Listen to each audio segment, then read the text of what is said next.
Oh, I see it, yeah. So now we're live, right? We are now live. Great. Okay, so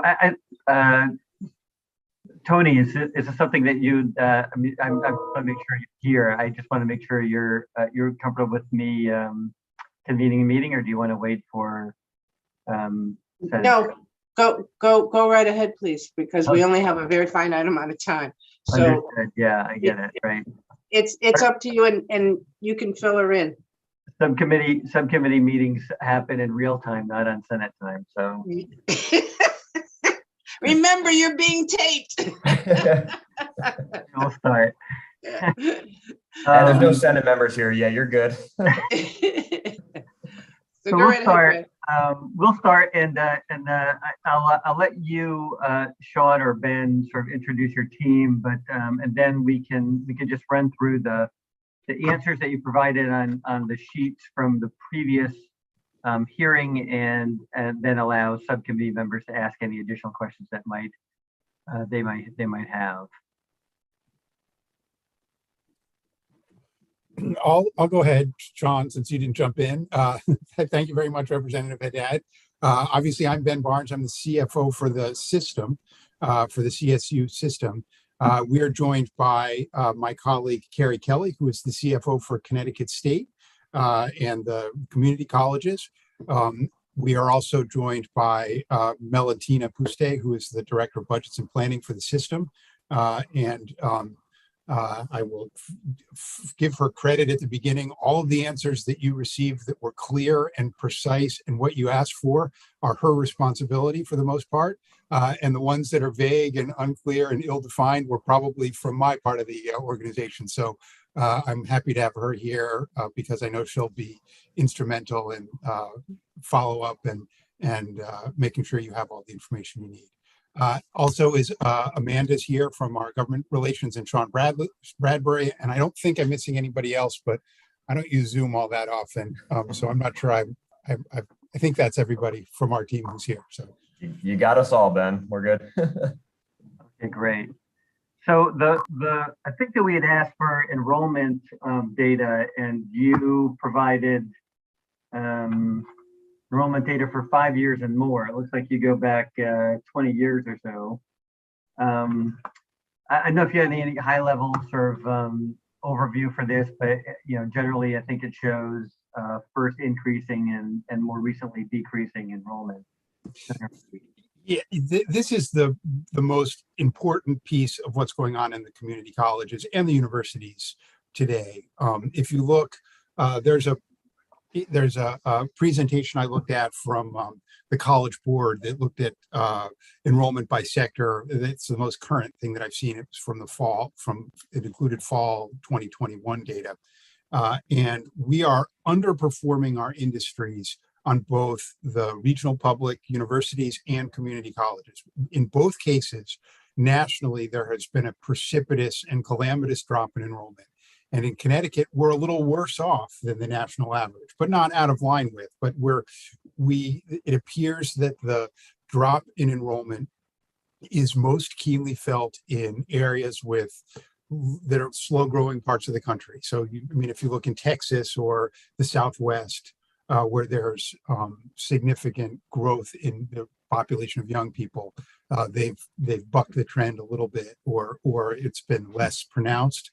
But in the upper Midwest, New England, and especially here in Connecticut, we've seen just precipitous drop-offs. So right now, our spring enrollment was under 19,000 FTE enrollment in the community colleges. Remember, we hit 35,000 close to in all of our lifetimes and careers. So this is a steep drop-off.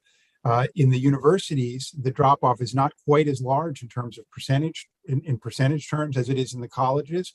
However, the universities are slower to rebound and are much more dependent on revenue generated by enrollment. The tuition is higher, and the revenue that we receive from auxiliary revenues from dormitories and meal service is much more consequential to the operation of the universities.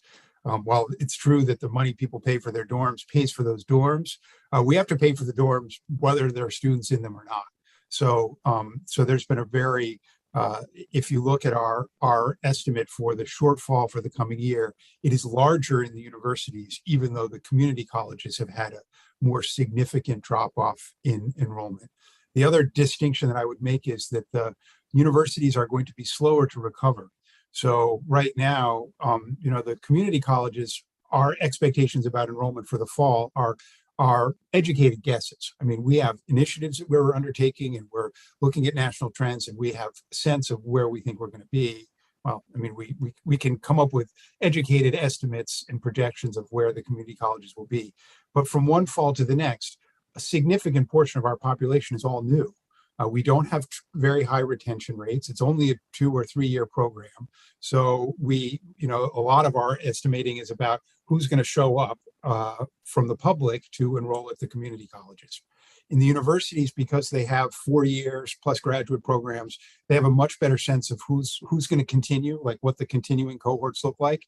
So at Southern, for instance, they have in the 4 years that will make up their enrollment next fall, they have, I think, 2 very low enrolled cohorts coming through. And so when you have those sort of small cohorts coming in, unless you're able to make up somehow with a big surge in transfer enrollment, it takes a little while for those to work their way through. So all the universities are able to, have said to me in our conversations that even if they have a very strong fall, a stronger than expected fall, that probably won't be enough to begin to turn around their enrollment. It will take several years of strong incoming freshman classes and strong transfer enrollment to begin to turn around the enrollment picture at the universities. So there's a little bit of a different flavor in each system's enrollment problems, but they're both very, very serious. And then I'll point out that Charter Oak is doing pretty good. They've maintained enrollment. They are working on they're several years into some pretty aggressive experimentation with how to increase some of their out-of-state enrollment. They are trying to find the most effective ways for them to compete with the other national and regional online institutions. And while I don't think they've found exactly the right formula yet, and we have high hopes for the future, they have weathered this enrollment downturn much more successfully than the on-ground institutions that we have here in Connecticut. So there's not a more important subject or one about which we are sort of feel a little powerless. I mean, we're not powerless to change it, but the ways in which we change it are indirect and uncertain. And so we are struggling through that now as we look to the fall for the CSEU institutions. So, there's 2 things going on, right, with the enrollment decline, especially in the last 2 years. It's not just the demographic change. There are fewer and fewer traditionally aged college students, right, there because of a long-term demographic change. The baby boomers kids are that sort of baby boomlet, I guess I'll call it, is passing, but also COVID. And COVID had a particularly devastating impact, as I understand it, on lower income students, students from urban settings, students from and people who are traditionally underrepresented in the college cohort. I'm curious to know whether or not you see what you see in terms of trends for coming out of the pandemic. With that, I mean, you really see it in the numbers here, for 2020 and 2021 in terms of your total enrollment. I'm just curious to know what if anything, is there any light at the end of the tunnel with the pandemic's effect on your enrollment? Well, there are a couple of things I would say. One is that in the macro economy, the pandemic was sort of the worst of both worlds. So we saw the wages for low wage work increase precipitously. So our direct competition for the attention of a young person we became more stiff. I mean, obviously, when Amazon is hiring at $20 an hour, that's a lot more tempting to folks to take on full-time work as opposed to going to college. So, and that's sort of usually what happens when the economy is very strong. But at the same time, the economy was weak in other respects. So a lot of students who were marginal in their ability to afford to go to school may have lost their ability to. Their family members may have lost work or seen reduced pay as a result of the pandemic. So we had sort of the effects of a good economy on the one hand and the effects of a bad economy, both driving down enrollment. I don't think that circumstance is not going to last. Obviously, the pandemic has changed, and those circumstances, I hope, will improve, and that the lives of folks who are out of work as a result of the pandemic will get better as the employment recovers more broadly across the economy. And I also, frankly, don't think that the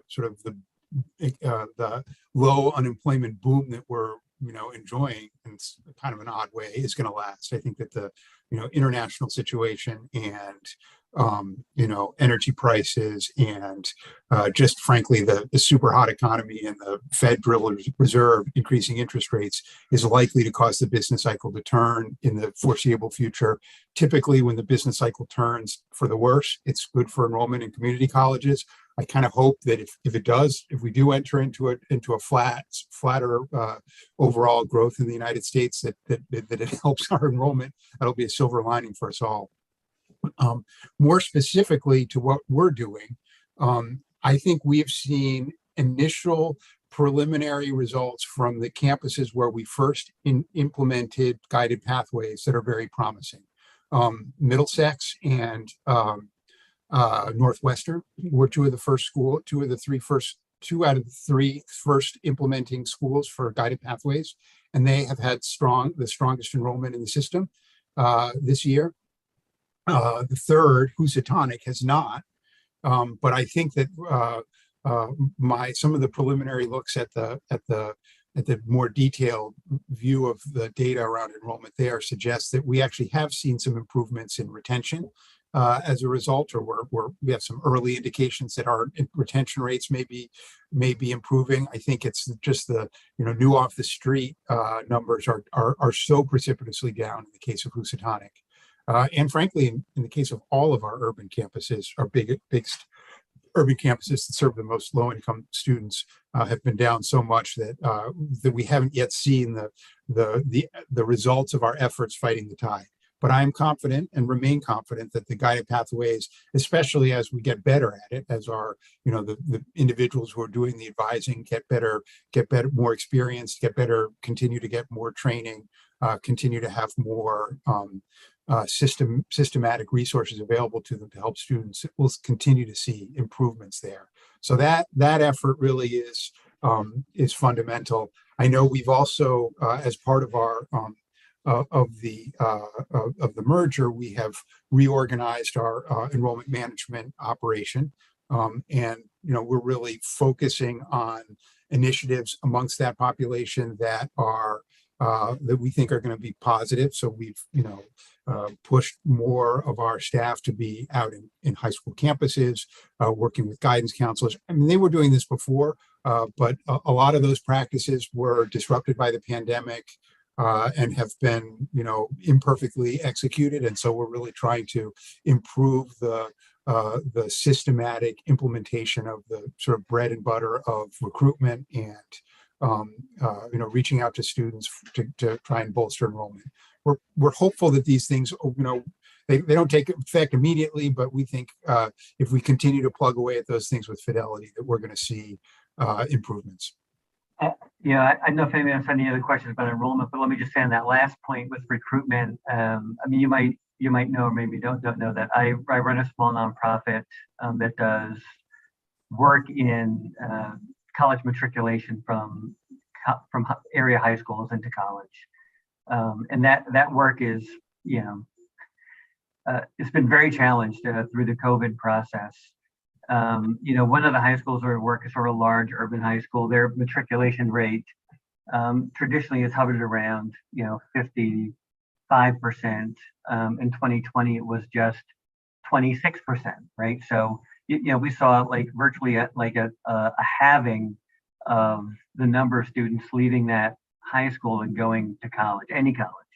So I think that there is a lot of work that can and ought to be done, sort of working to transition students from high school. And it's for all of the reasons that you mentioned. It's a multifaceted problem, but I'm glad to hear that you're on it. And well, and in a way, I'm sort of encouraged, because not only in the example that you just gave, do we have the capacity to double the number of students who enroll in college after they finish high school, but there were a couple of years in which there was a big cohort of students who didn't go to college, and they're presumably working, I don't know, staying home, unemployed, working, doing something, and they should be considering going to college. And yeah, we should be the ones out there. We don't yet know, though, right? If they were deliberately taking a gap year Right. and deferring their enrollment because, college in the middle of a pandemic doesn't sound like much fun, or they're stressed with financial burdens that they didn't have before, or if in fact they really have drifted away. I mean, the population we're talking about, quite frankly, I fear, is more likely to have drifted away from this path entirely than consciously making a decision to defer. But there is a group of students out there, former students, who I think, if we were smart, we would target, because they were college bound before the pandemic and were derailed. I worry about how hard it'll be to get them back on path, but it's definitely worth an effort.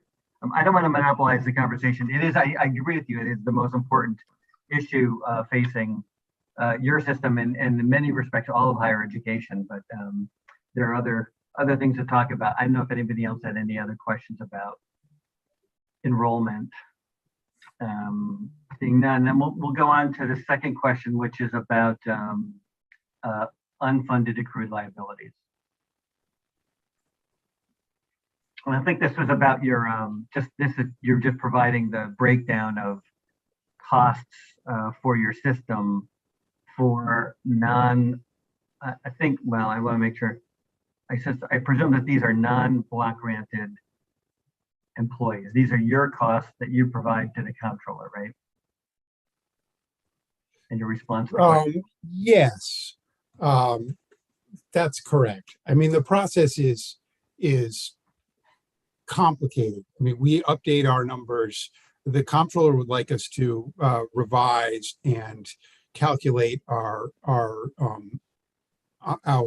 fringe on a monthly basis or quarterly basis. It is extraordinarily time consuming for us to do this. So we're trying to do it 3 times a year.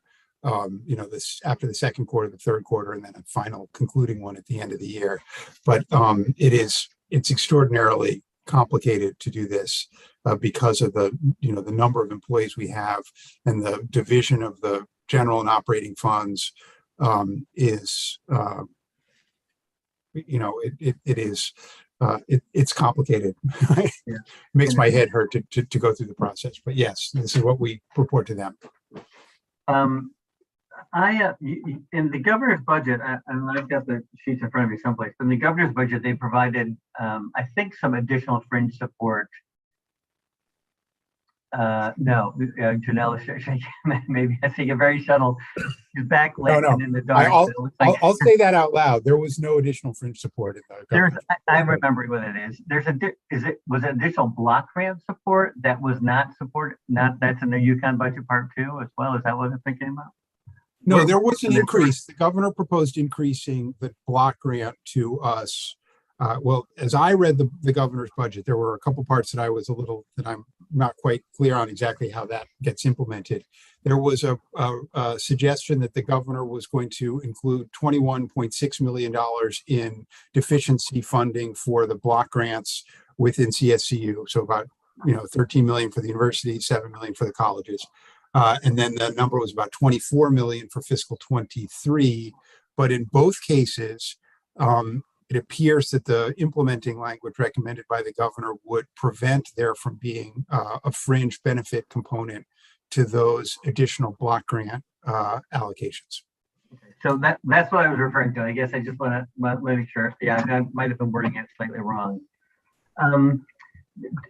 So this is not a hypothetical question. This is a real, like, more philosophical question. Do you have any concerns about decoupling the block grant from the fringe support that we provide, which I think is kind of inherent in the governor's proposal and budget? I think in one sense, I don't support the governor's approach because I need the money and because I feel as though the approach of having a portion of our block grant be fringed and a portion have no fringe just adds complexity to a system that is already suffering from over complexity, in my view. As I see it, right, based on the current year on fiscal 22 numbers, and fiscal 23 is going to be a little higher because of the CBAC settlement, but in fiscal 22, we are going to spend $424 million in total fringe costs for all of our employees. The state is going to cover $347 million of that. So 82% of our fringe benefits are being covered by the state of Connecticut, and we are covering $77 million. Most of that is in the universities, where it's about almost 70. And then the amount that we anticipate paying this year from Charter Oak and the colleges is much smaller. I have requested funding well in excess of $76 million to get through next year. And in my view, it would be the value of any additional funding that includes elimination of this cockamamie system of fringe benefits funding would be a blessing. If the state were to say, add, and I could draft the statute here on the fly, the comptroller shall, out of their allocation for fringe benefits, cover the fringe benefits of CSCU employees, and then give them the 77 million, or probably more like 100 million by the time you get to next year.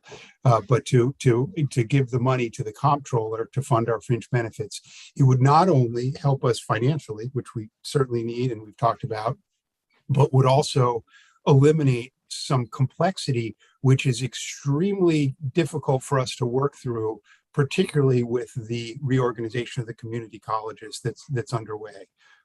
We are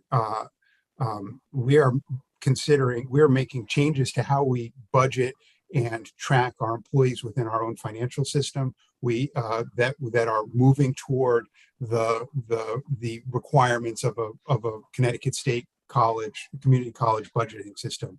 And in order for us to preserve the status quo of identifying the most expensive fringe individual employees, assigning them to the general fund, and then covering the ones who are not, who are left on who are the lower fringe employees, most of whom are the thousands and thousands of part-time employees we have. That is extraordinarily complex for us and adds a level of difficulty that, frankly, it's all in my department. It's all the accountants and finance people are struggling with how to comply with the comptroller's need for individual employee data. Individually, we calculate fringes for every single employee in CSCU, all 6,000 of them, based on their selection of health insurance plans for their family, their election of retirement systems, etc. So we do all those calculations with the comptroller and push that through the system of reimbursements with the comptroller. We think if that were eliminated, it would spare you, probably 2 FTEs in the comptroller's office and 2 FTEs or 3 or 4 maybe at CSCU. Uconn, I'm sure would feel the same way about it too, although the numbers are a little different in their case. But I strongly believe that would simplify matters greatly. I appreciate that if this were to happen, the comptroller would have to calculate how much they're paying on our behalf for fringes, and we would report that as part of our annual financial report. And the state would be identified. That would be clearly part of what the state funds us with, but it would no longer have to. We wouldn't be giving money. You would be giving money to us that we then do a bunch of calculations and then give the money back to the state. It would be significantly simplified. Walker. Yeah, thank you. Ben, when did we start separating this out? I didn't hear you when you were talking about it. When did we start saying, was this about 3 years ago, 4 years ago? That we started separating the fringes. Hmm.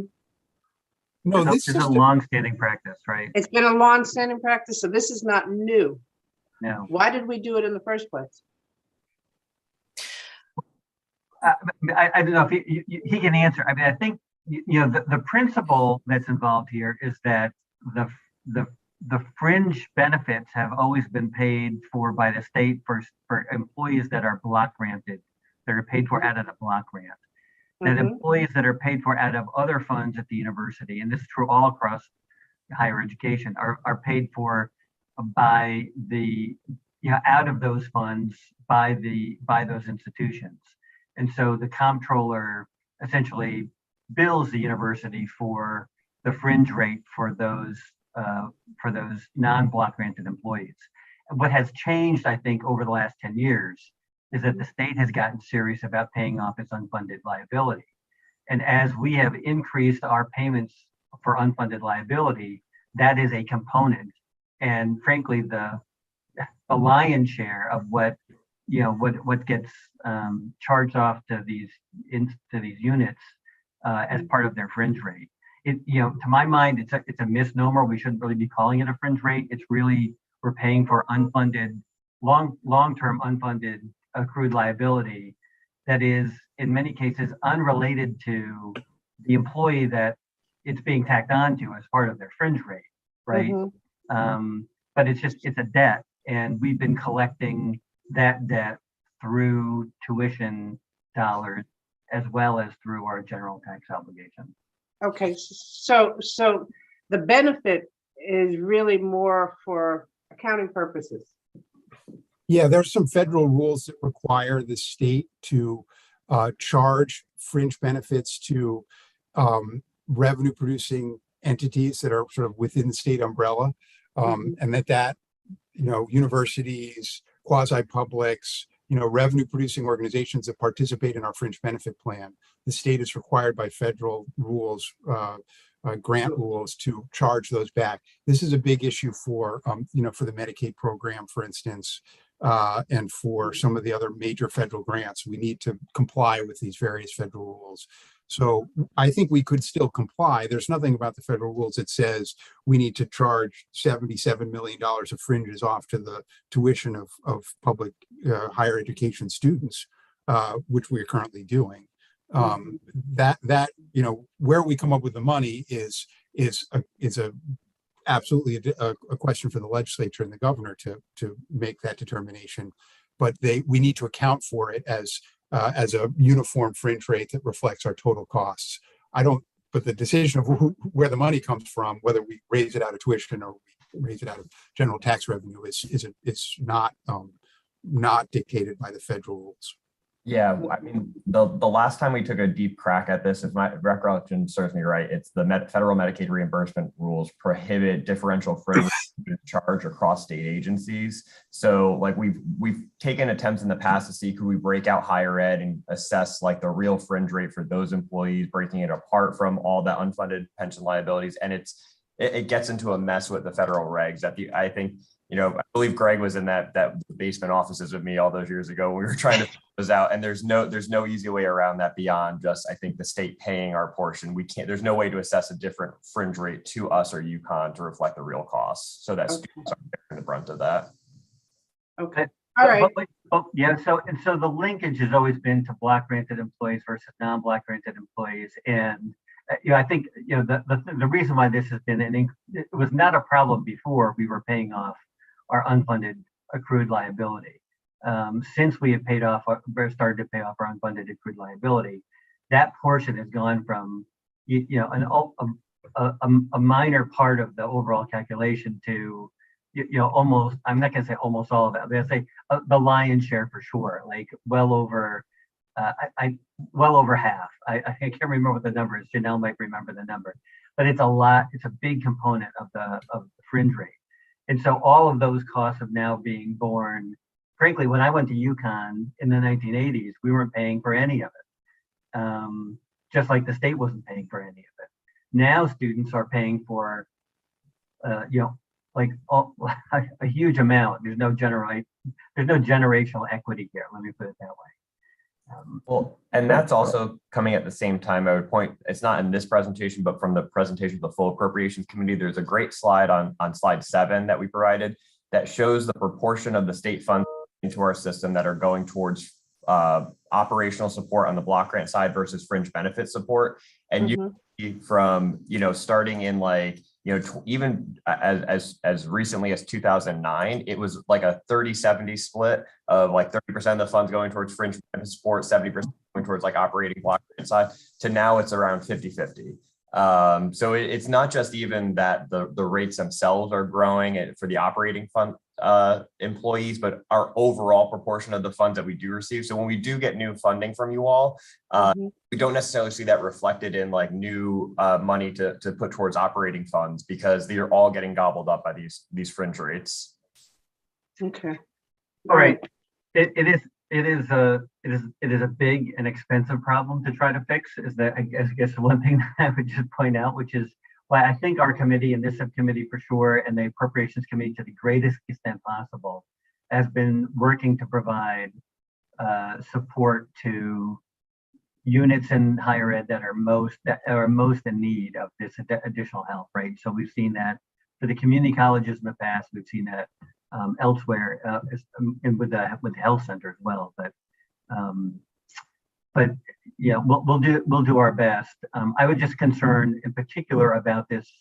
The more we decouple the rule, like non-block granted employees are your responsibility, block granted are our responsibility, the more arbitrary I guess that any fringe support gets to be. And so I worry about that in the long term, about the implication of the governor's approach here, and can think of ways to even just to reallocate the governor's money so that it preserves that rule rather than violates that rule. And I guess that's the question for our subcommittee will be whether or not to include that as a recommendation or not moving forward. I agree with you, Greg. I think we need to reallocate the funding, not change the bottom line, but purpose it in a different direction. Yep. So I hope that's going to be part of our discussion. Thanks.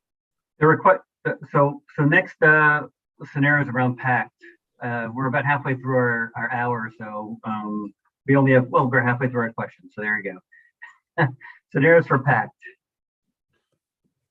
I think the question was, if we wanted to expand PACT, could you sort of sketch out a couple of ways that we could do that? And that's what these costs were. I had a very particular question about one of the proposals, because I'm just scratching my head trying to understand it. And it's the second, around lowering the threshold from 12 credits per semester to 6 credits per semester.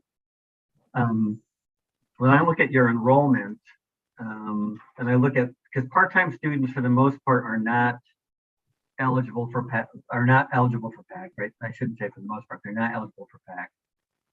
But so when I look at your enrollment in 2021 of part-time only students, it's 24,834, right? That's what it says on this sheet. So in this scenario, you talk about lowering it from 12 credits, from 12 credits to 6 credits, as expanding eligibility to 498 students. And I'm surprised. I don't know if I'm missing something. Is it only 498 of the 24,000 students live in that space between 6 credits and 12 credits? Is that? Well, and also are eligible on all the other criteria for the PACT program. They have to be Connecticut, first time in college, Connecticut graduates, et cetera. And so I think also I defer to Carrie on more of the details too, but so that pool, it's of the folks that are in the 6 to 11 credit, credit load that they're taking. They are new students for that semester that have come in. So they don't have any pre-existing college experience. They are graduating from a Connecticut high school, and that otherwise are eligible for that criteria. I think, Carrie, is there any considerations that were in there, or? No, I think you summarized it. And I think you have to remember that for this population, Pell has covered the cost of their attendance primarily. So PACT is structured as a last dollar program. And so for students who receive PACT, they would only get $250 a semester more. We're seeing that based on our spring PACT utilization and based on student need, the average award for a full-time student is $1,096. And it really depends on the unmet need of the student and all other forms of financial aid. So this population, the cost would not be as great as one would assume. I think for the reasons that Ben and Sean articulated, which is many of them are otherwise ineligible because they had some prior experience or they're continuing students. Yeah, so that being said, the first item was about eliminating, the prohibition on students with prior higher education. I'm just trying to piece this together, and I'm really surprised. If we put those two together, it's still not much. It's probably not entirely duplicative. I mean, there might be some crossover in those populations.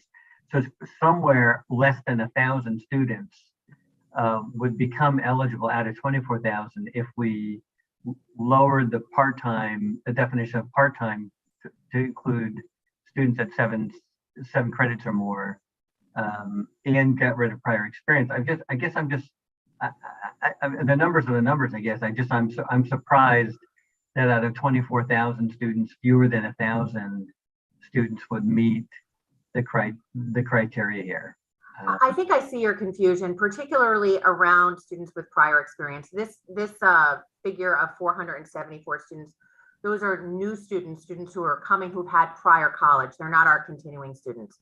I think one of the challenges of implementing this program is that there was always a cohort of students who were already engaged with us, who are actively taking classes, and this program has never benefited that population. So when we talk about the 474 students, they could be students who took credits at Central or 25 years ago.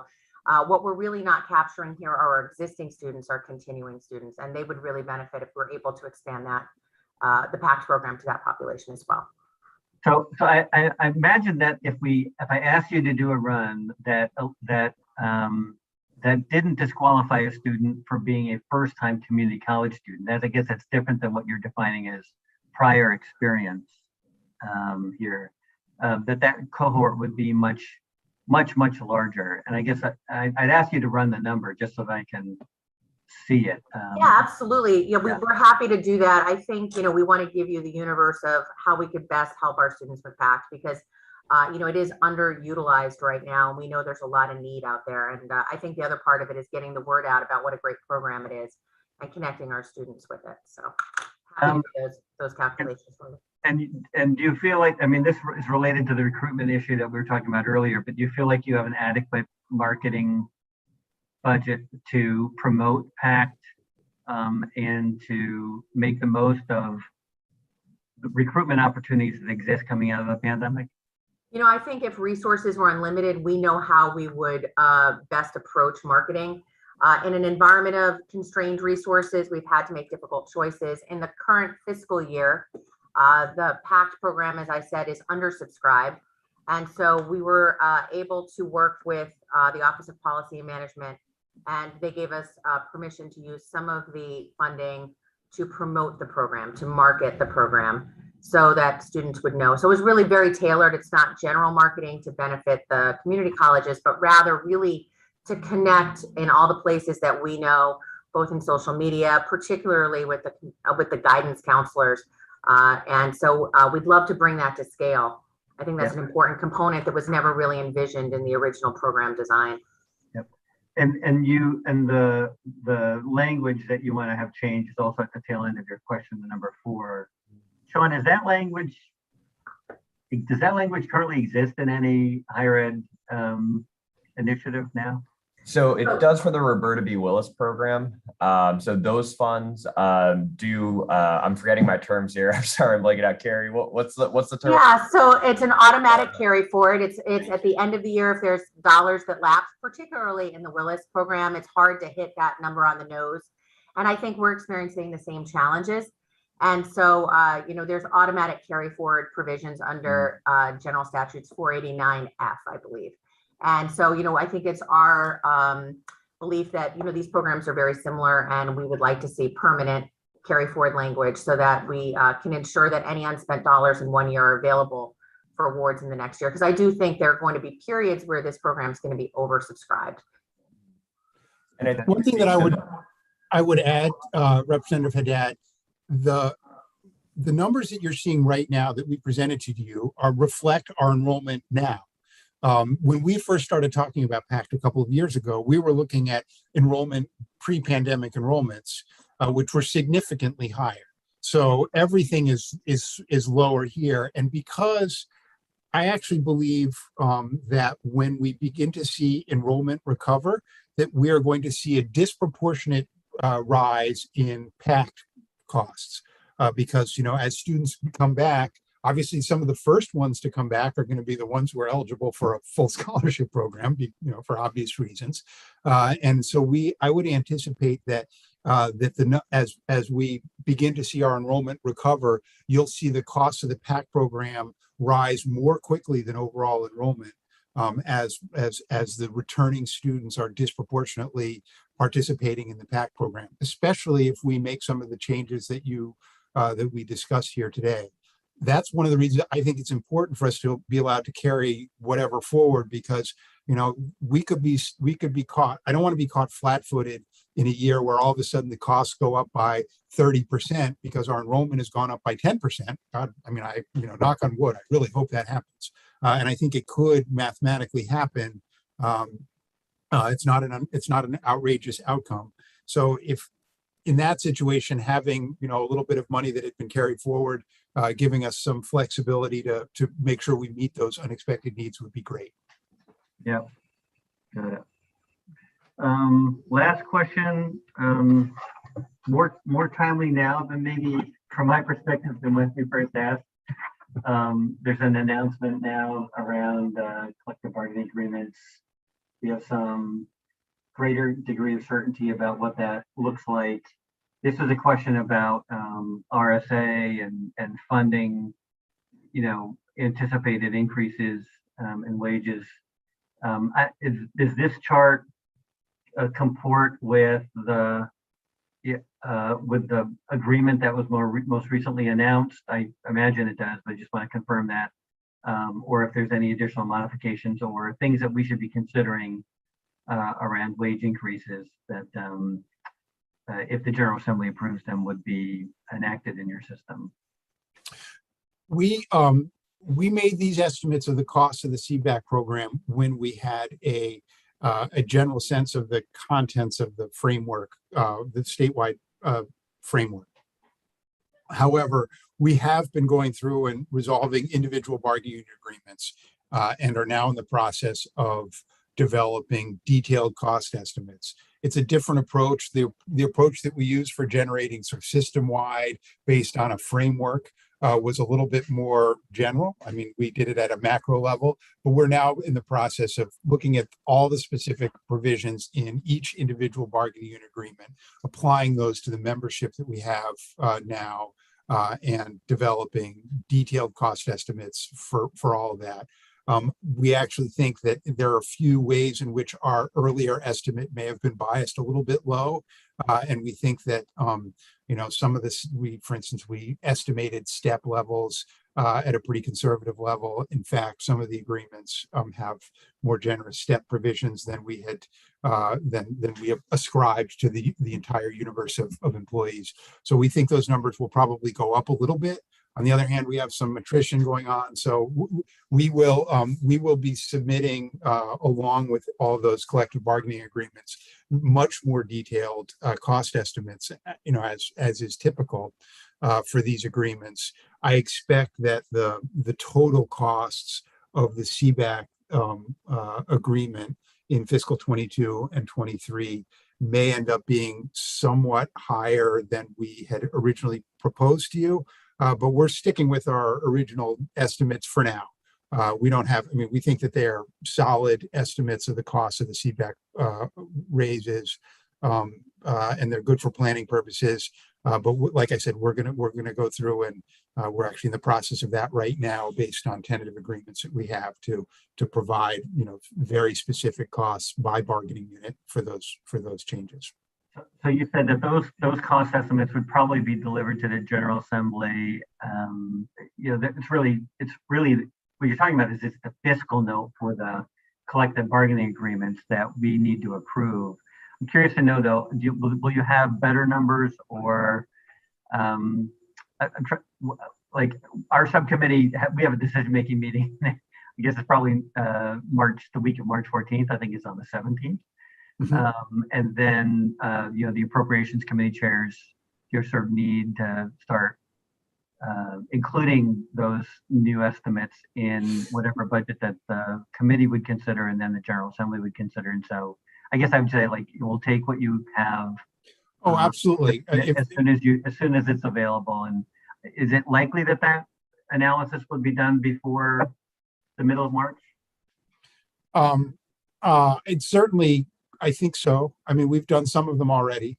It's by bargaining unit. So we're in the process of going through that right now. I mean, so we have a pretty good estimate on AEUP already, but we're working on some of the others. And frankly, AEUP is the most complicated. So that's helpful.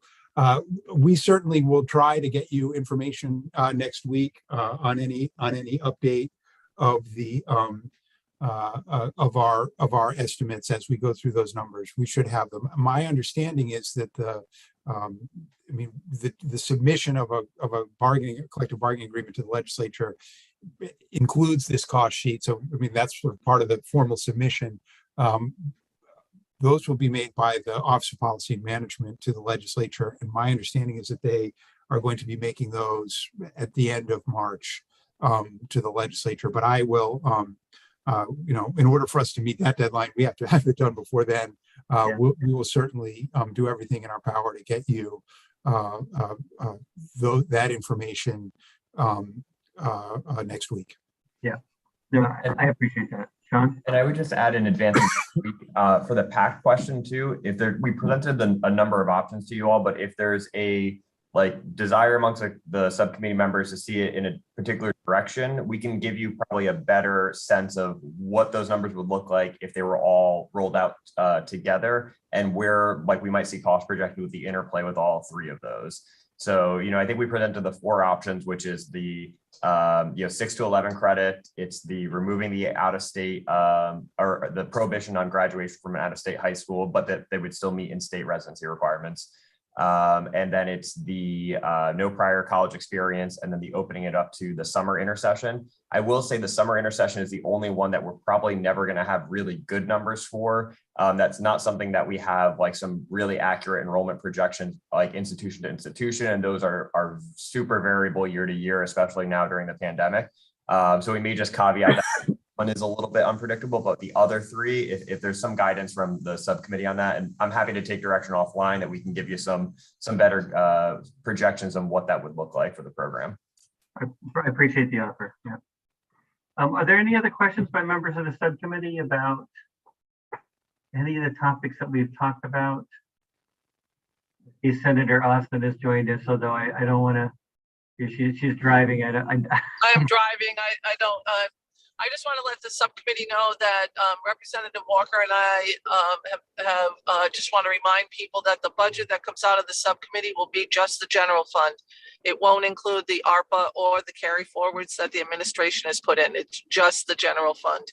Mm-hmm. So I just want everybody to know that that's what we will be voting on.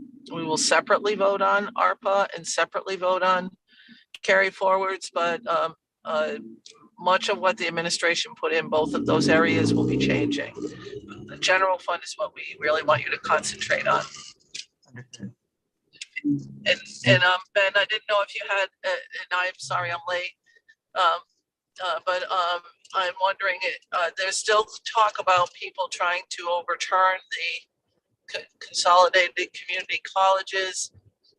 What would the cost be to return back to 12 different community colleges? Thank you.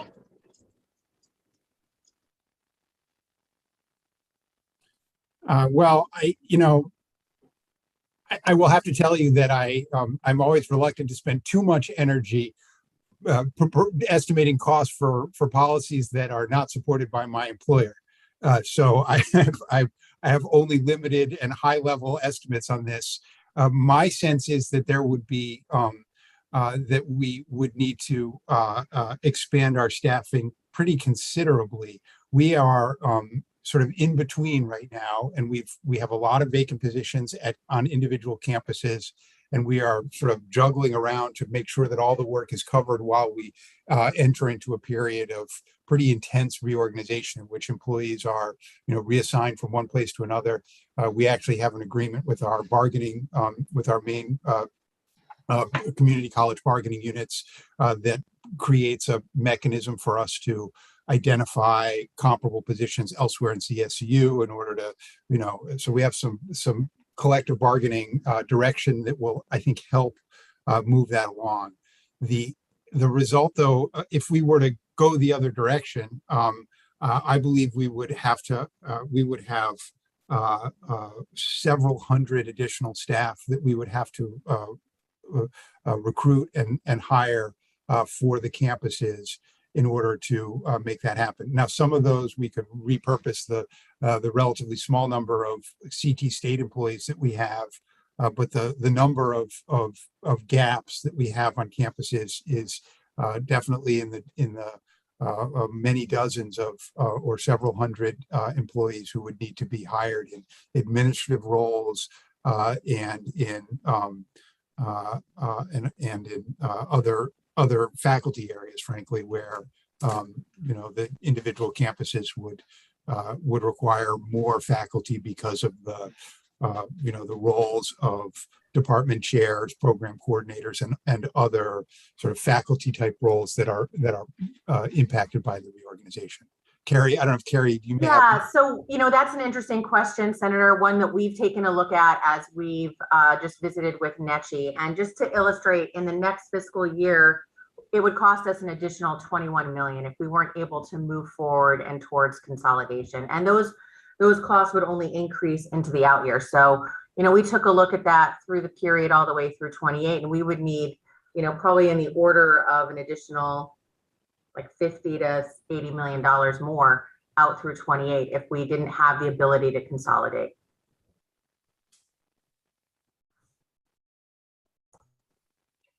Thank you for admirably answering a question in 3 minutes that we will spend 2 hours probably discussing later today. The Higher Education Coordinating Committee, of course, which is chaired by the higher ed chairs, Representative Elliott and Senator Slapp, but that include the members of this subcommittee by statute, meets today. I think it's at 2 o'clock to 4 o'clock, and so. I appreciate the answer provided today. There'll be an opportunity to ask further questions about that issue later today at that other meeting. So thanks for your response. Are there any other questions by members of the subcommittee? We have a whole 5 minutes before the Uconn crew comes in, so that's just enough time. Perhaps if we briefly recess to reset and grab another cup of coffee and join up again at 10 o'clock with folks from Uconn. Good. Great. Thank you very much.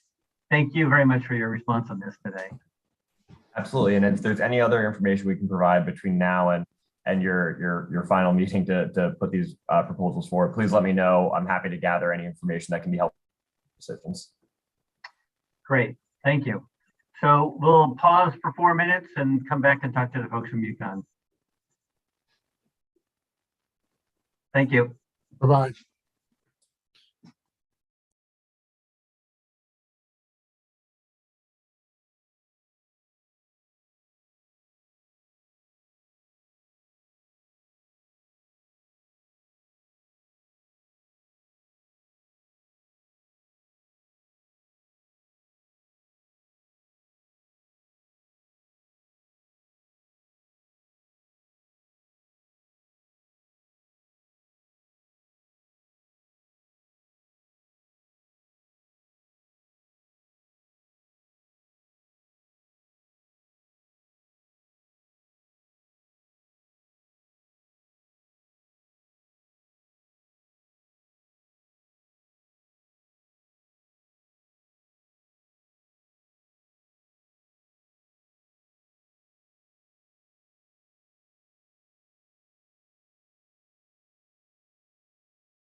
I should probably.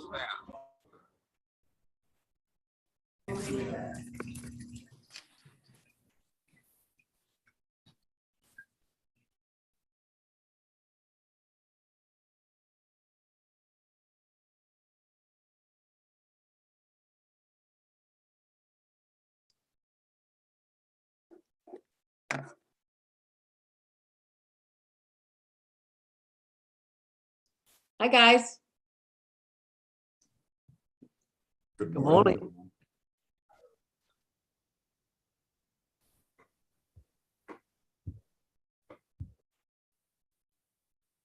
Janelle's here. Good morning, Janelle. Good morning.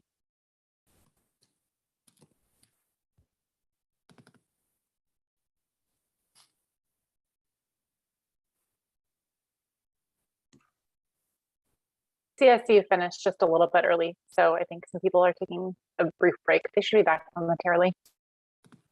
Thank you.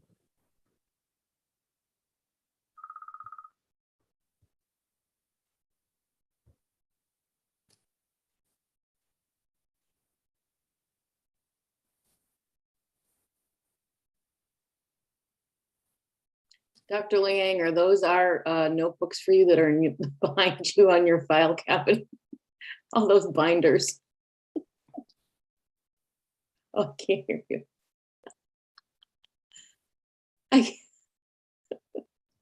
No, Joanne, those are just last week's notes from you.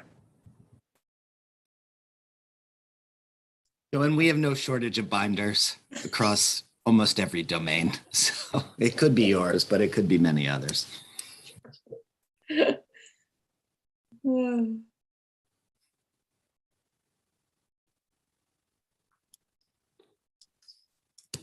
Susan, we have all of our backups to our backups just in case we have technical difficulties. Great.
Hey, are we all assembled?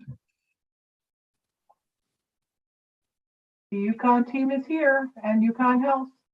Perfect. Thank you very much. I apologize for being a moment late. I thought I had 2 more minutes, but I actually had to scoop up all my CSU testimony and pull over my Yukon testimony. All right, let's see what we got here. Let's see.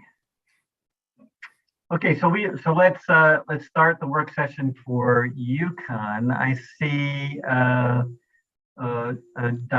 Lejus from the provost at Stores, and also Dr. Liang from Yukon Health Center. If you want to introduce yourselves, and actually, if you want to introduce anyone else that you have on your team, then we can then we'll proceed. Thank you so much. It's great to see you this morning. And I did want to also start just providing President Merrick's regrets that she's not able to be here today.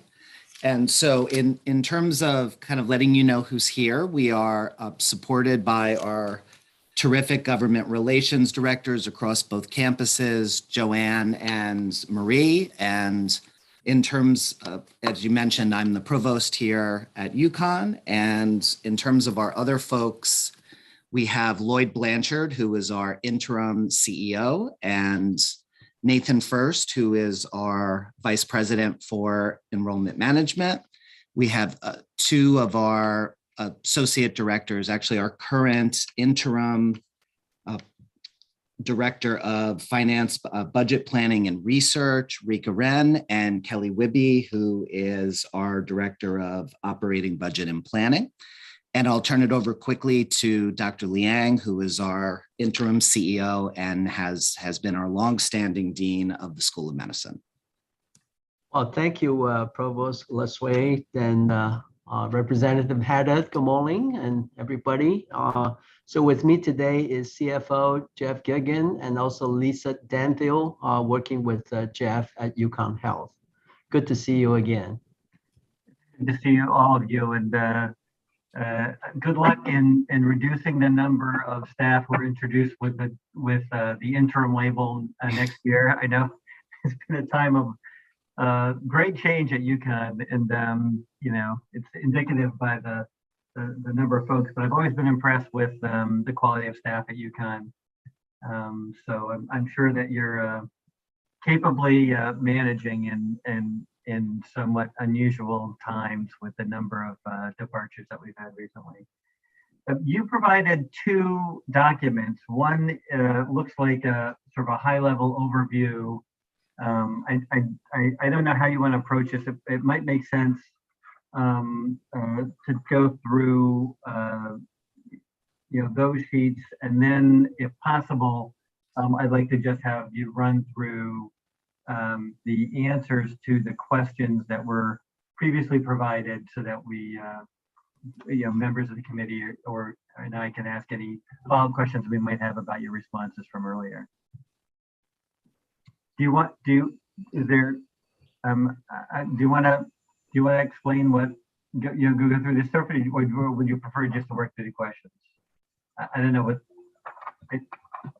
Greg, it's really up to you. Whatever Representative Haddad, it's up to you. We can do whichever. We're prepared to do either. Which would you find most helpful? Why don't we run through the questions, and if you want to refer to those other documents, then that might make sense too. But so the first question that we asked was providing additional information on legacy costs. This is similar to a question that we just answered. We just got from the CSU system, the ConSCU system. But these are, you know, I just want to make sure that I understand that what this represents is the total amount of legacy costs attributable to non-block granted employees. Is that correct? It's the legacy cost attributed to, that's paid for by non-state funds. So these are the funds we gather from tuition, from research grants, from clinical revenues, et cetera, et cetera. So I'll explain the Yukon column, and then I'll let Jeff explain the Yukon Health column, but you see the total impact from both campuses. In terms of Yukon, the $31.1 million is the unfunded retirement costs. You know, these are the costs that were not set aside. Money was not set aside for state employee retirements. The second row, the retiree health, costs Yukon $13.7 million. There was some debate as to whether this was unfunded or not. I believe Kathy Austin believes this is sort of an ongoing cost, but nevertheless, it is a cost that we have to bear that other state agencies don't have to bear, and they total to $44.8 million. However, the governor's budget, the biennium budget, included $6 million in FY23 to cover some of those costs. It happens to be related to the costs that the research fund captures, and that's doubly egregious in our opinion. And it's one of the reasons I believe that the governor was able to provide that much. But it still leaves us a $38.7 million cost that unfortunately we have to pass on to our students and through tuition and fee increases. Jeff? Right. Very similar for Yukon Health. The numbers on the top of the table are the same. Our pension is 38.2 million, and the retiree health portion is 22.5, which gets us to a $60.7 million. As you said, Representative, that's the amount not covered by the state already through the block grant. So at Yukon Health, though, as we've had these discussions for many years, we are very fortunate enough to have received some additional support going on. In the original FY23 biennium budget that was passed, there was $30.2 million already included, which left us as a remaining request of $30.5 million.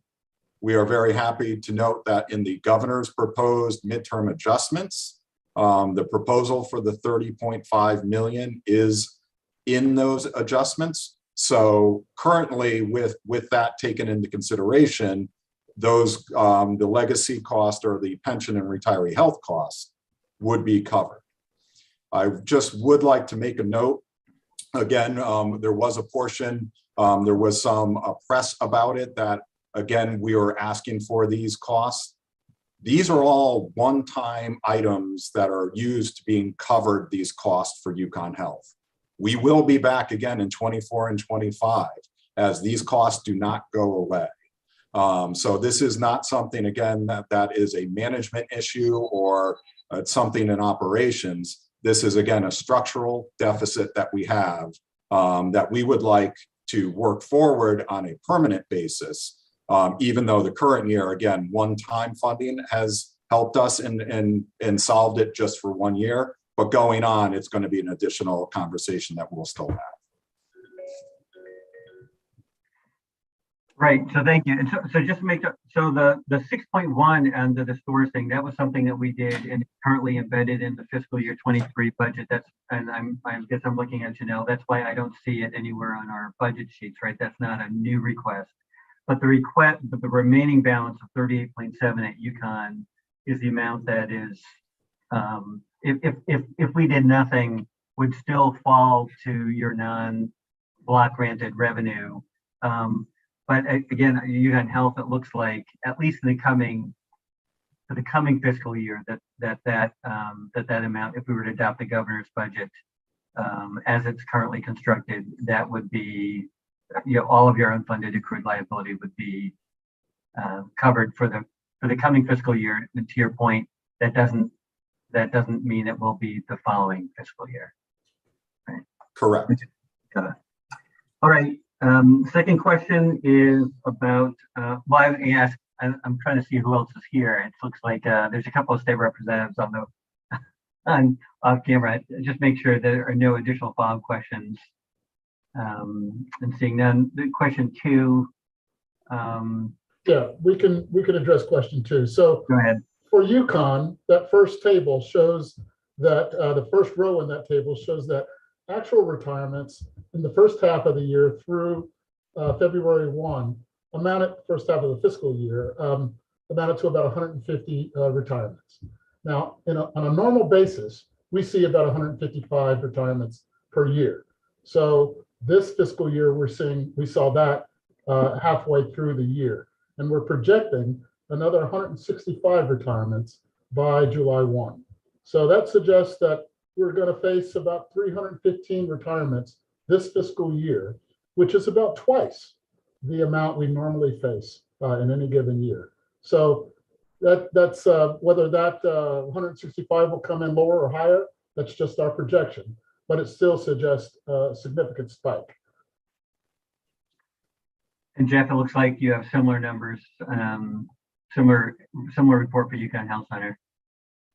Correct. So the our table does show that about the anticipated amount of 263 retirements. So we have 108 that are actual reported to date, and then our expected is 155, leading to a little less, about 5.8% for Yukon Health.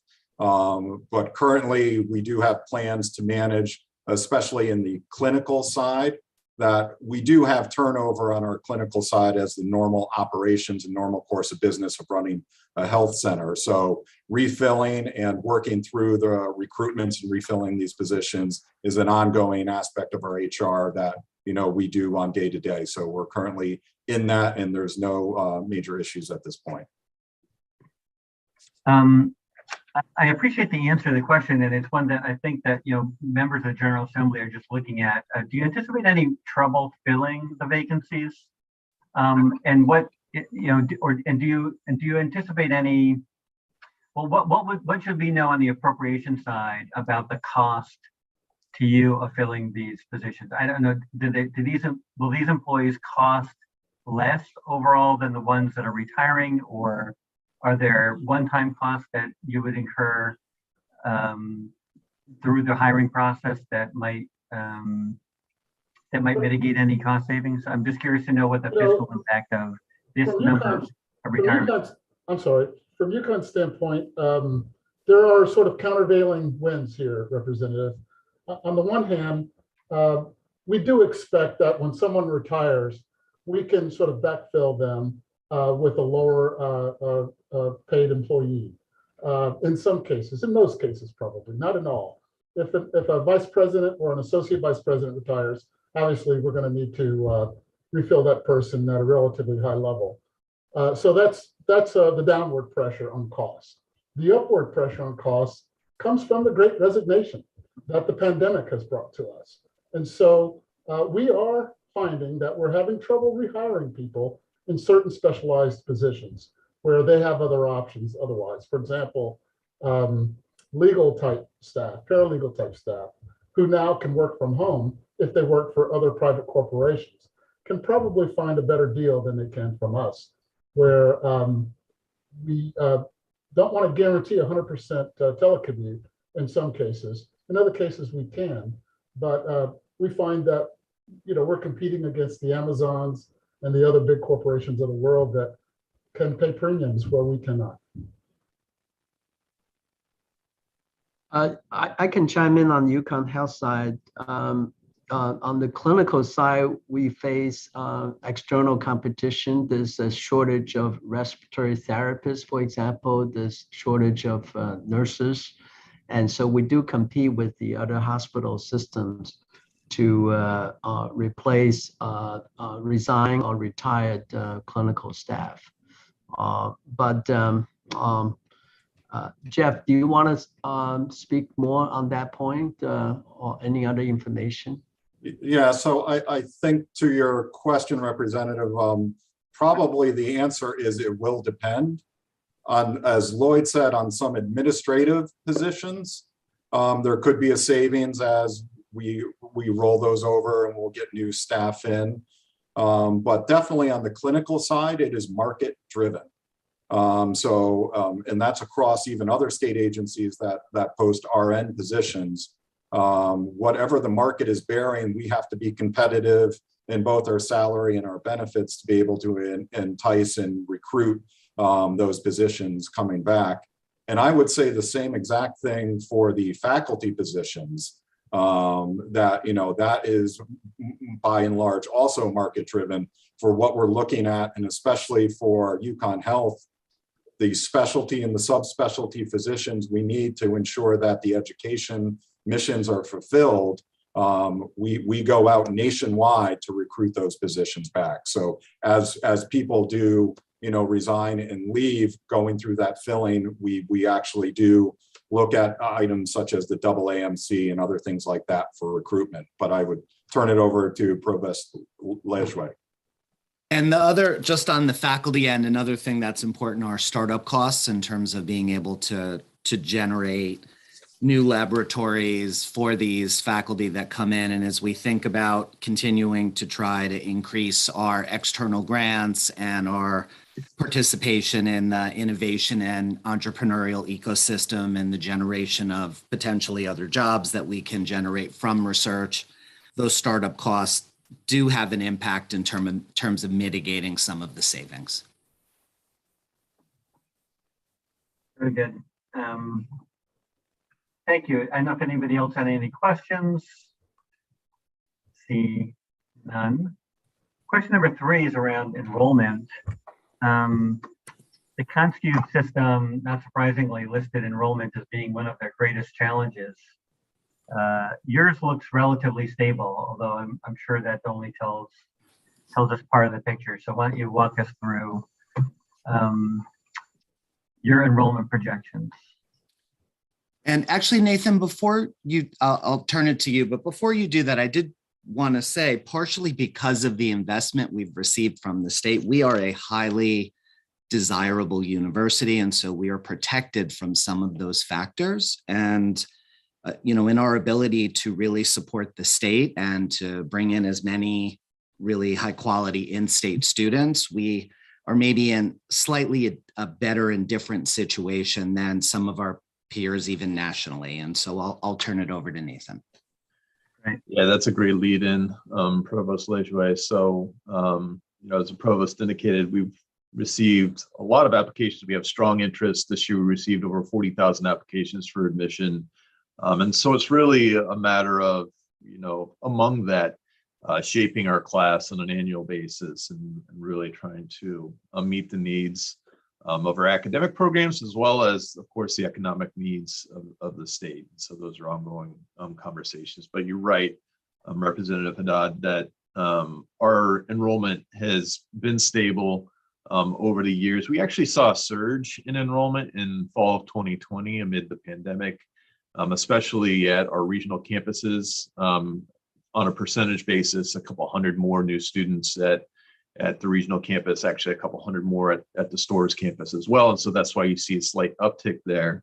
And then this more recent fall 2021 semester has us really coming in back to where we were in the prior years. The difference, and in follow up to the question that you posed the last time around, is that as you would predict, amid the pandemic, we saw some contraction in demand on the part of international students who just simply couldn't get out of their home countries.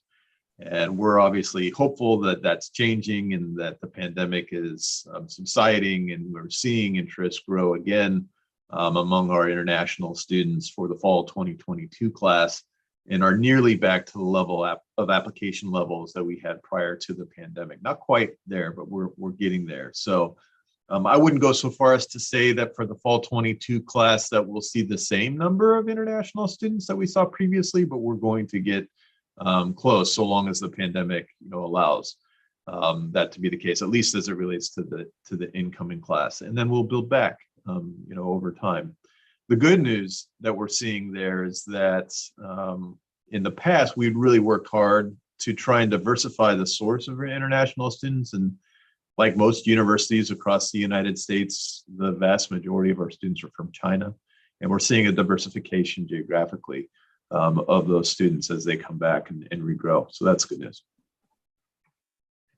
Right, Andy, go ahead.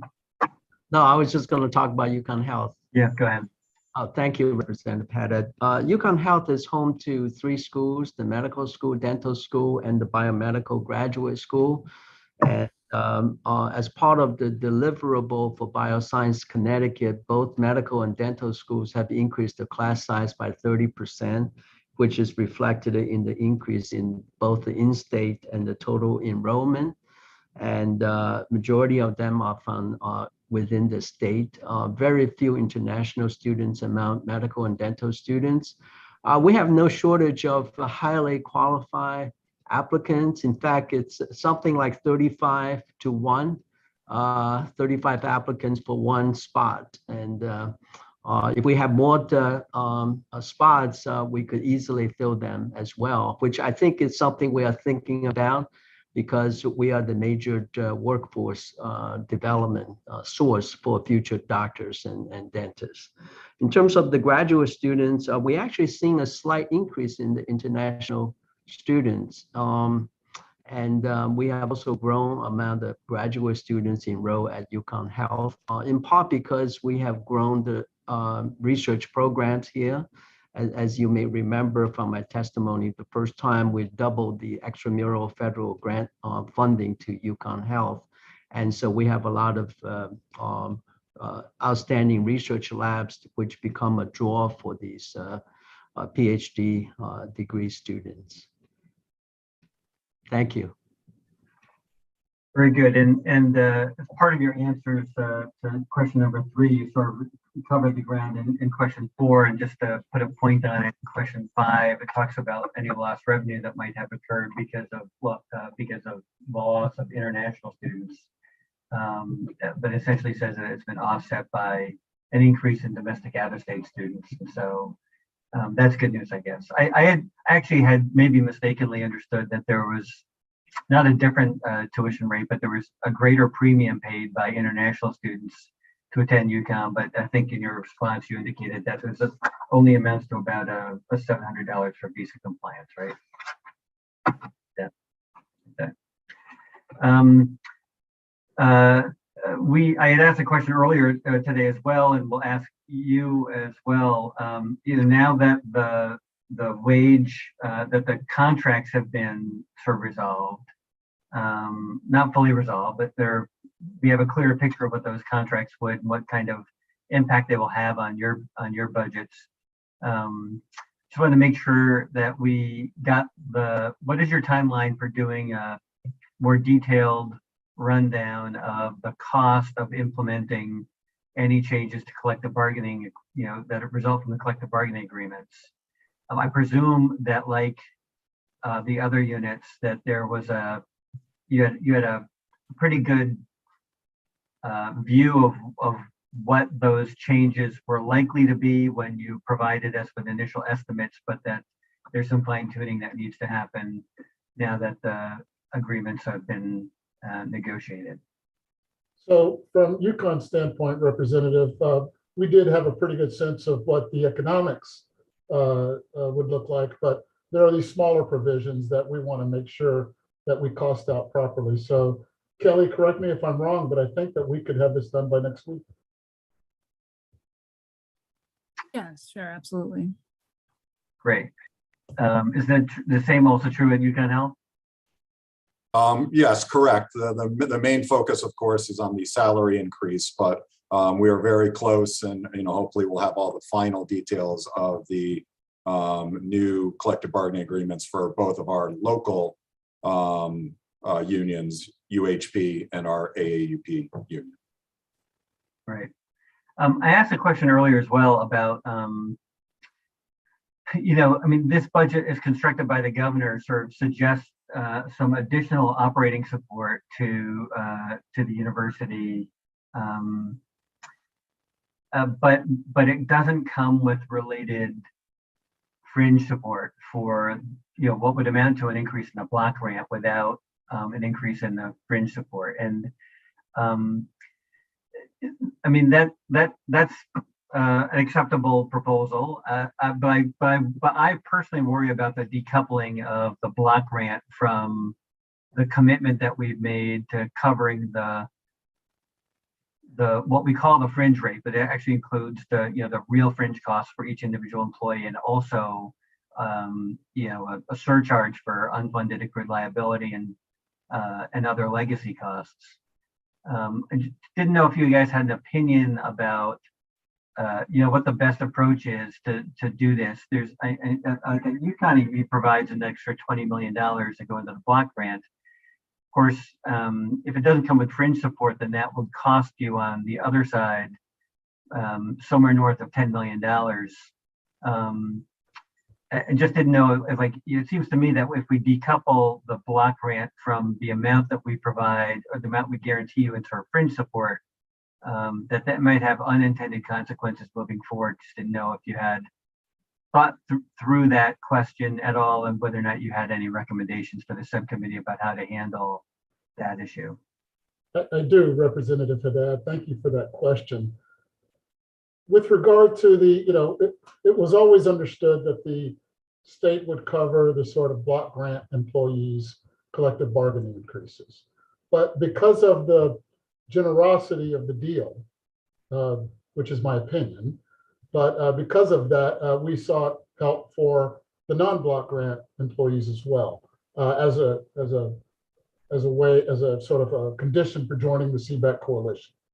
Okay, OPM nodded affirmatively in that regard, but the request should have been covered with $32 million added to the block grant, which is to say an appropriate amount added to the block grant so that the fringe would be attached to that amount once those costs were borne. They only gave us $20 million in the block grant, so that $20 million was enough to cover $8.6 million. Well, it fell short to cover $8.6 million in salary, plus $3.9 million in Fringe. That's the $12.5 million shortfall. So they were using one-time surplus funds to cover these otherwise permanent costs. And we just need to have those costs covered permanently because they will return in FY24 and 25 and on and on. Moreover, so it was not just covering it depends upon how you slice that 20, right? You could slice it as saying it covered all salary but no fringe, but what it truly did was cover some salary and some fringe, but it didn't cover all salary and fringe. So that's why we ask for the balance there of 12.5.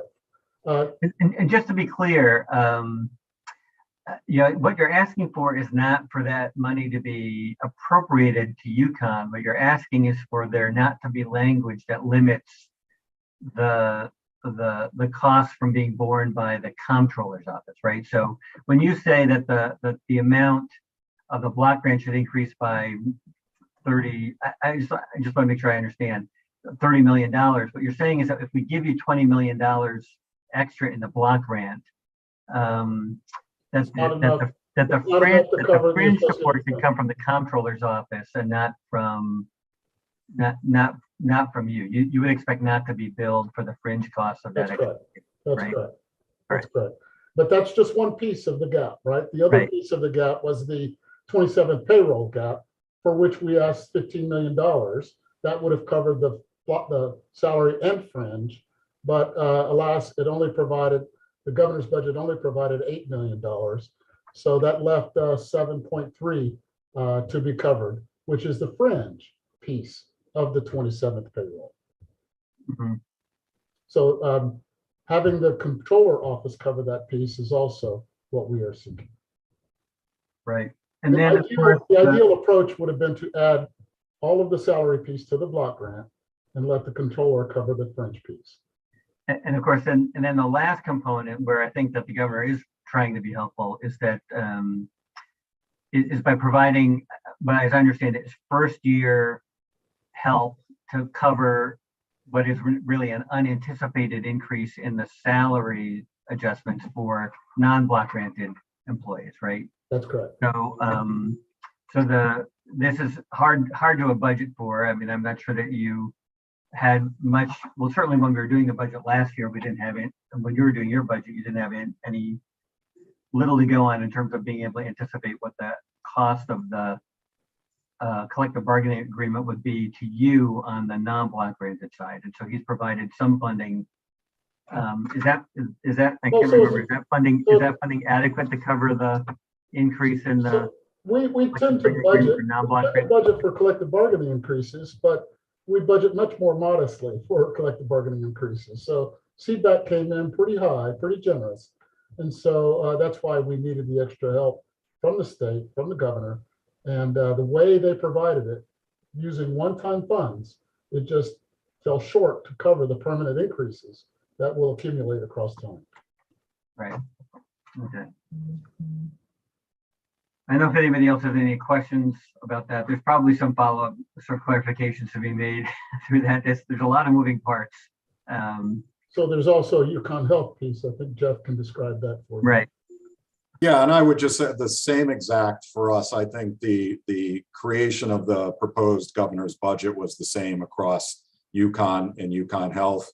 The biggest or the ongoing issue that we have is that the support is kind of targeted as one time when the salary, these increases go to the base and they increase year over year. So the more permanent solution would be just to add it to the block grant. And then we look at that one number year over year and discuss it instead of trying to figure out what portion was funded only with one time, what portion was the block grant and RSA. So as you said, there's lots of moving pieces that are into it currently. No, I appreciate it. I mean, one of the, I mean, you're a block granted institutions, and so I guess you sort of live by the sword, die by the sword. It's what you're collectively saying is that the block grant is not a fixed percentage of your overall budget.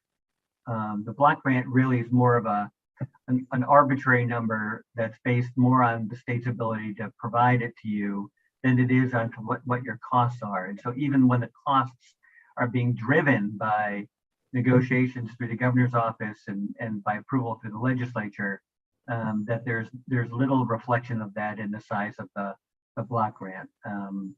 There is an attempt, and I think there's a nod in the governor's budget, and I give him credit for that, to begin to recognize that these what we do here and what happens at the university isn't back related. It's not unrelated, and so we're trying to help as much as we can. But of course, we're constrained as much by limited revenues as you guys are, and so I think my role here is to understand the needs and wants of the institutions as much as possible, and to do what I can to make sure that there's a fair allocation of resources here to your budgets. And so I appreciate your answers. We'll do our best. And that gets at the question 7, which is, do the proposals meet your requests? A lot of what we just discussed is about the explanation for the differences between what the governor felt like he was capable of providing and what those increased needs are, right?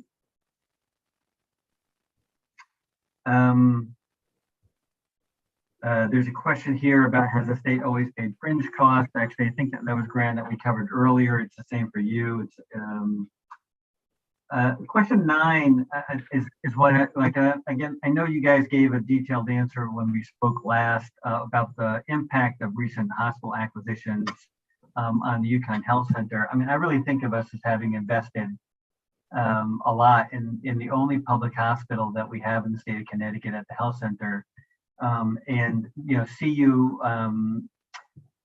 as being one player though in a larger landscape, a competitive landscape of hospitals,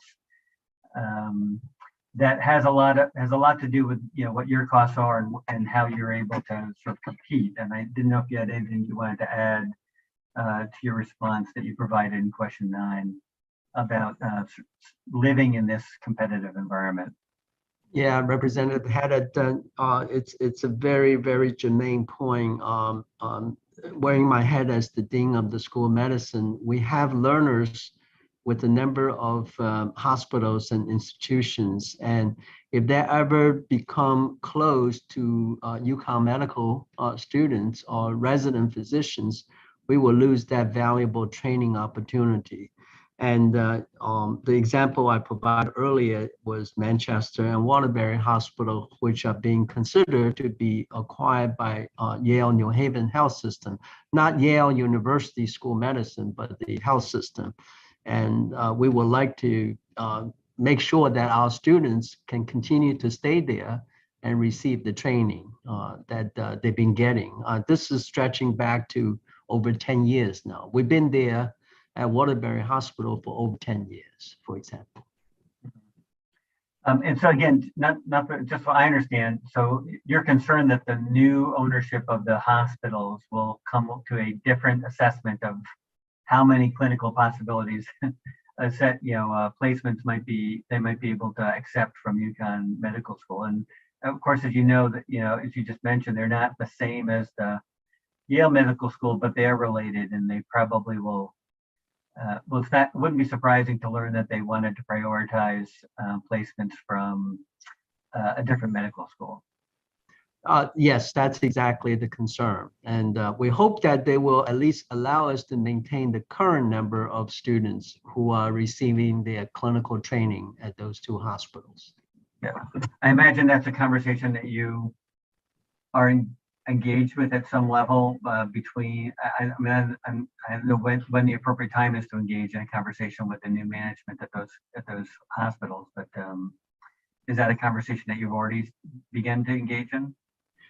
We have some very preliminary conversations currently, and in fact, I'm making a visit to Waterbury Hospital leadership in the next 2 weeks mainly to address any concern, or that's an annual visit we make to all the teaching affiliates. So we're going to bring up these questions. Our initial read on the current leadership is that they would like to maintain the learners there. because they like students, they like residents, and it stimulates the attending physicians, and it's an interaction that they enjoy, that teaching environment. And so yes, the answer is yes. Okay, thank you. I don't know if anybody else has any questions about that. Medical malpractice fund sweep. I've never been so grateful to say that I was only elected in 2010, and so wasn't part of the fund sweep in 2009. But that fund sweep in 2009 is having ramifications today, and you have this request in to replace that money from 12 years ago, right? Yes, that's exactly right. We just would like that fund to be replenished. It was fund that we set aside from the clinical revenue. Every hospital faces some malpractice claims, and we are no exception. And we just want to be ready in case when there are claims that we need to be paying attention to. So we just like that fund to be restored, nothing else. Yeah, understood. And just because the point was made in the last session by the leadership of the Appropriations Committee, it's at this point they're asking the subcommittee to opine only about general fund operating funds and not ARPA or carry forward money at this point. And so there will be a time, I'm sure, that we can sort of make this request, even if it's not in our subcommittee report, but we'll do our best. And then there was a question about whether or not you had an insurance backstop. I'm interested in knowing and you said essentially no, that you've done the cost benefit analysis and sort of feel like it's better. This is better done as a self-funded reserve rather than something that you would purchase an insurance product for. Is that also true at other hospitals, or is this something different about you being run as a public hospital from what you would see elsewhere? Or do other hospitals typically forego insurance and try to do self-fund a medical malpractice fund as well? Jeff, can you answer that question, please? Sure. I think the simple answer is it widely varies. There are hospitals that have a self-funded plan, just like we do.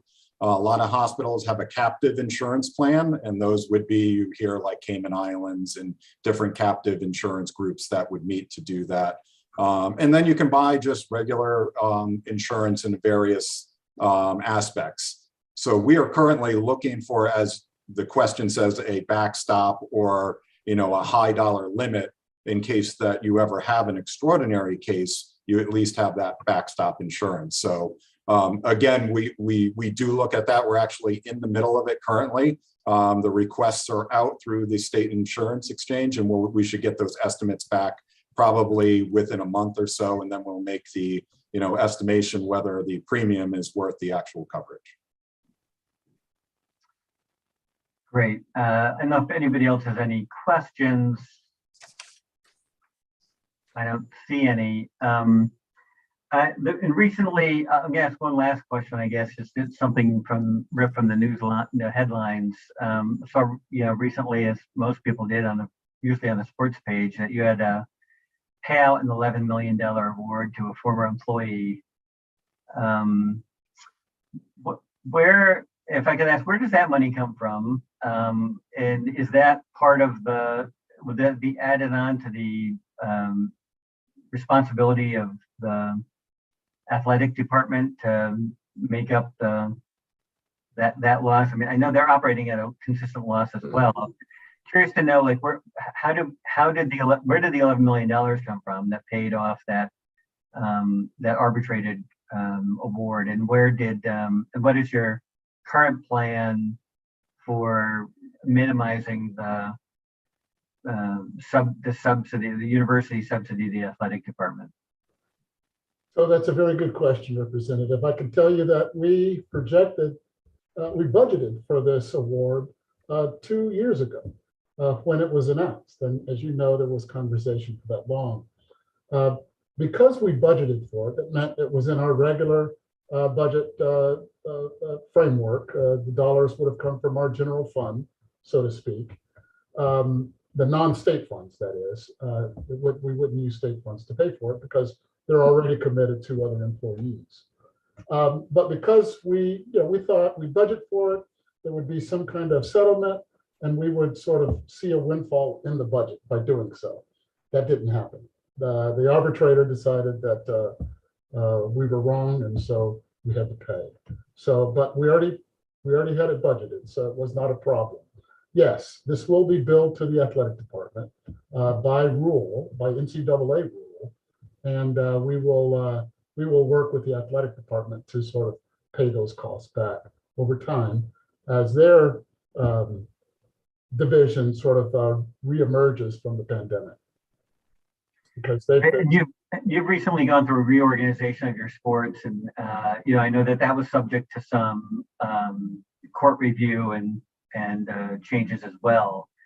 I don't want, this is, in the overall scheme of things, I guess the amount that you invest in the athletic program is minor compared to the entirety of your budgets. But it probably gets outsized attention in the press as well. And so I think it's important for us, for me to make an inquiry and say that, obviously, I'm a Yukon alum. There's lots of folks around who care deeply about, the university and are also fans of many of your athletic sports teams. It's a lot of this, as I see it, is sort of a consequence of the conference realignment that happened, a decade ago, where arguably Yukon was amongst the universities who lost their footing the worst. And it's not through any fault of the university, but rather just a consequence of the way that, there are only a limited number of leagues that can command, the revenue streams that, those power conferences can. And so, I often am asked, I frequently will say that we're running a Power 5 program on more like mid-major money and revenue. And ultimately, that's, that may change as television contracts are renegotiated and that sort of stuff. But I know that you're working on it. I just if you have any additional detail that you'd like to share with the subcommittee about how you might be managing the remarkably large subsidy, I know that I'd appreciate knowing it, just so that I can be able to tell my constituents that you're working on it. So you're right that we fell victim to the musical chairs of conference realignment, and we were the ones kind of stuck in the end. That had severe financial consequences. We have tried to sort of come back from that. But let me say, every athletic department brings value to their respective university. Every athletic department is subsidized to some extent, to a large extent, by their university. That subsidy, we believe that our athletic department brings somewhere north of $25 million in value. Value in terms of promotion on television, value in terms of increased applications to the university, value in terms of not just increased applications, but increase in the quality of those applications, as well as increase in donations. We see these trends every time we face athletic success.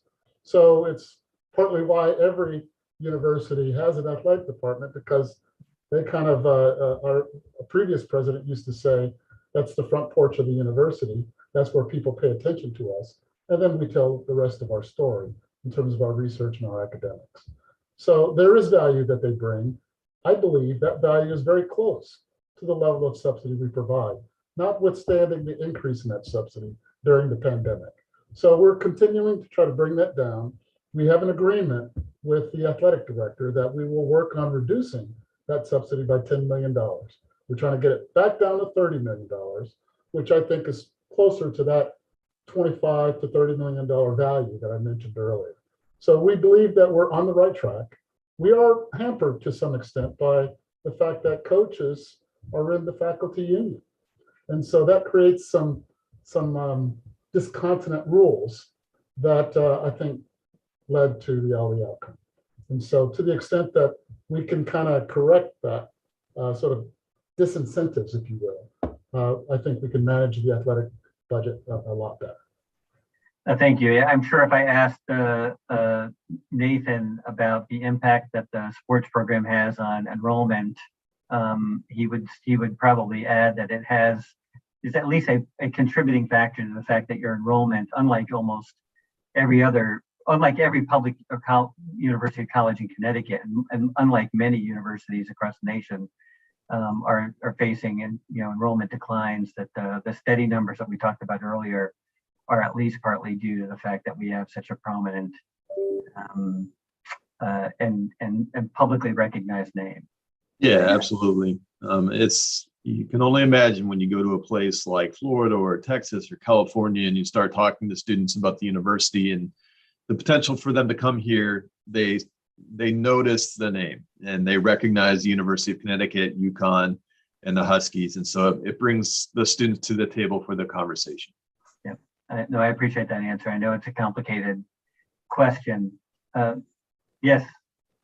And it's not a one-to-one correspondence in the same way, but I'd argue it's even the same for recruitment of faculty and staff. And it's, again, it's not the same sort of thing, but awareness of the university, our engagement in the Big East Conference. And so there's a connection for me with other provosts, there's a connection with faculty, with other like-minded faculty. And so I think the extent to, I will just say quickly, I'm a first-generation college student.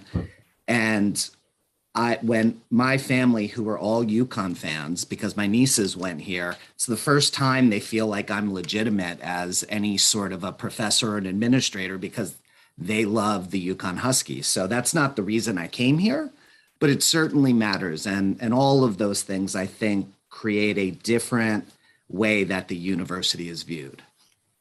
Yeah, I appreciate that. Thank you very much. I'm tempted to ask Dr. Lang if he has the similar pressures with his sports teams out at the medical school, but I won't. Do other members of the committee have any questions that they want to make an inquiry about? If not, we can close this. I would ask again, just if you could provide updates, to reiterate updates on the CBAC, the impact of the CBAC agreements on your budget, and if you could provide those at your earliest convenience, of course, as you said that you would, we'd appreciate that. That will be very helpful to us as we consider things moving forward. And if not, then it looks like we're good. We'll finish 8 minutes early. Consider yourselves lucky. It's 8 minutes you can spend any way you'd like. Thank you very much, Representative Haddad. Thank you, everyone. Thank you. Thank you. Thank you, Representative. Thank you all. Bye. Bye now. Bye. Hey, Greg, Representative, we do, the question about Yukon Health and the athletics. Our physicians are the docs for the team. So, and a lot of the student athletes do get their care at Yukon Health. You're doing a great job as a government relations person out there. Thank you. Thanks, Joanne. Thank you. Thanks for making the linkage. Didn't want it to get lost. Tell me if any of them can play point guard. But when RJ Cole leaves, we'll need a good point guard. I know. Well, maybe you can start working on your shot there. Yeah, right.